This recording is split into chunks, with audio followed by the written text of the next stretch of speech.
The Icebound Frown. In the endless stretch of a frozen tundra, where snowflakes danced like feathers and icy winds howled through mountain passes, there lived a cat unlike any other. His name was Boris, a stocky, flat-faced feline with perpetually narrowed eyes and a curled lip that gave him the expression of perpetual displeasure. To the world, he was known as the world's grumpiest cat, a living legend who roamed the snowy plains of the Arctic alone, his thick, silver coat blending into the blizzards that surrounded him. No one knew how Boris came to live in such a harsh place. Some said he was born of the frost itself, raised by snow leopards and trained by Arctic foxes.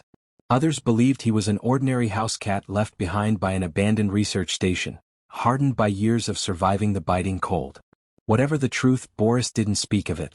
In fact, Boris didn't speak at all, unless it was to growl in dissatisfaction at the cold wind or snarl at the clumsy puffins that dared to approach his cave. Boris had no friends and he liked it that way. He had his daily routine: wake up, grumble at the snow, hunt for fish under the frozen lake, nap beneath a blanket of pine needles, and end the day with a disdainful stare into the northern lights. But things were about to change. And Boris, as grumpy as ever, was not going to like it. Chapter 2. Intruders in the Ice. It began with strange noises, loud, metallic clinks and the hum of engines slicing through the serenity of the frozen landscape. Boris perked up from his nap, his ears twitching in irritation. With a reluctant groan, he stalked out of his cave, following the sound down to a cliff edge where he saw it. A line of snowmobiles snaking across the tundra, dragging behind them crates, equipment, and humans bundled in bright orange jackets. Scientists. Boris narrowed his eyes. He had encountered their kind before. They always came with their loud voices, clunky machines, and strange fascination with the environment he called home. They poked, they measured, and worst of all, they tried to pet him. He leapt down the rocks, his paws silent against the snow, determined to investigate. One of the researchers, a young woman named Eliza, spotted him first. Her eyes widened. It's him. The grumpy cat. The one from the trail cams. Before Boris could vanish into the shadows, Eliza knelt and offered him a small tin of warm salmon. Boris sniffed the air, tempted, but he growled and turned away. No free meals from strangers. But Eliza was persistent. Chapter 3. The Warm Tent and the Weird Humans. That night, the temperature dropped below -40°C. A storm rolled in, hurling ice pellets like bullets and obscuring everything with a thick, white veil. Boris, usually confident in his snow-buried cave, found it had collapsed slightly under the weight of the storm. Cold and irritated, he wandered reluctantly toward the only other source of heat, the humans' research station. He circled the brightly lit tent for nearly an hour, glaring through the fabric walls. Inside, Eliza sat wrapped in a blanket, sipping hot tea while typing on her laptop. Another researcher noticed him first and pointed. The flap opened and warm air spilled into the cold night. Boris hesitated.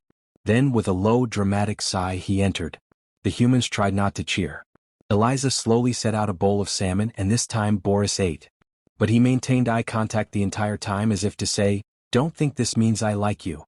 From that day, Boris became a reluctant member of the team. He'd sleep near the heater but never on a lap. He'd accept food but hiss if touched. He'd attend meetings by sitting in the center of the circle, glaring at everyone. Chapter 4. The Rescue. Weeks passed and Boris's reputation spread. News outlets picked up the story: Grumpiest cat in the Arctic becomes unofficial mascot of climate expedition. Social media adored him. Artists painted his likeness on mugs, and fans sent heated pet beds and gourmet fish from around the world. But Boris wasn't impressed. One morning while the team was out collecting ice samples, disaster struck. A sudden avalanche buried part of the camp, including the communications trailer and Eliza's tent. When Boris returned from his morning patrol, he found the snow had swallowed the familiar orange walls. Something inside him stirred, a tight, uncomfortable knot. Eliza was in there. Without hesitation, Boris began digging. His paws, though small, moved quickly. He meowed, loudly, urgently. The team heard his cries and rushed to follow. By the time they reached the wreckage, Boris had uncovered Eliza's arm. She was alive. The team pulled her free, shaken but safe. Eliza clutched Boris close, tears freezing on her cheeks. "You saved me, grumpy cat."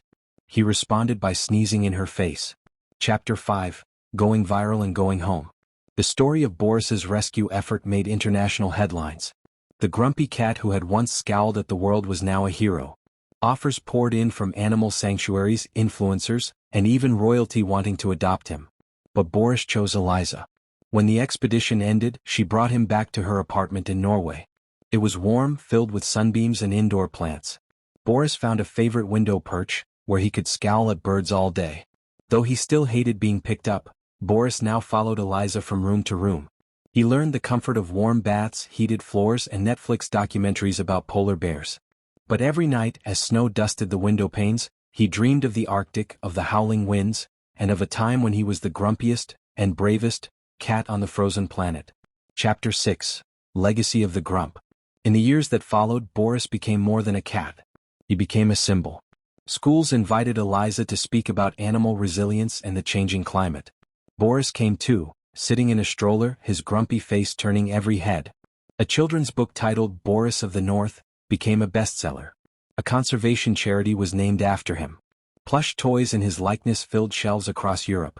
But at home, Boris remained unchanged. He still refused belly rubs. He still hissed at the vacuum cleaner. And he still glared at the mailman every morning. Eliza would often laugh and say, "He's still the grumpiest cat I know. But he's also the bravest."